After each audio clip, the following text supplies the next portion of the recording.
I'll never be any good at this game. I'm always messing up. Hey, I don't want to hear that pessimistic talk. I'm not being pessimistic. I'm just telling the truth. Conversations like this are common when parents recognize the negative thinking of their children but don't know exactly how to redirect those unproductive thoughts.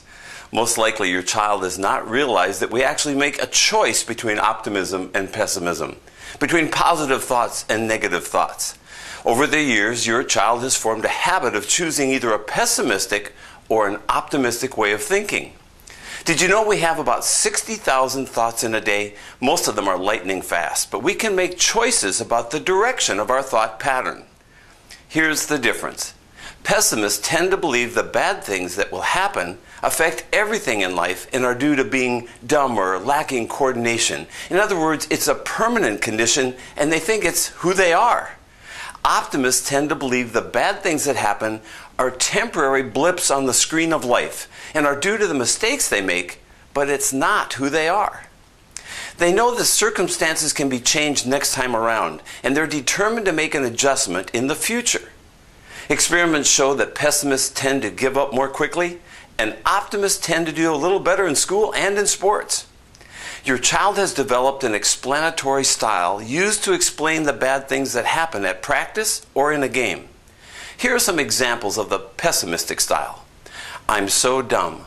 I always make mistakes like that. I can't hit. Coaches hate me. Optimists are more likely to say things like, I wasn't thinking on that one. I'm having an off day. That's not like me to miss. My coach is mad at me today.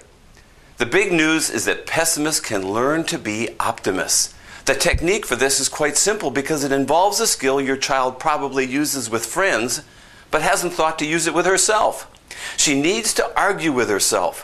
When she hears her brain say something like, I'm such a bad player, teach her to immediately dispute that belief and argue back by reminding her brain of the times she's made excellent plays.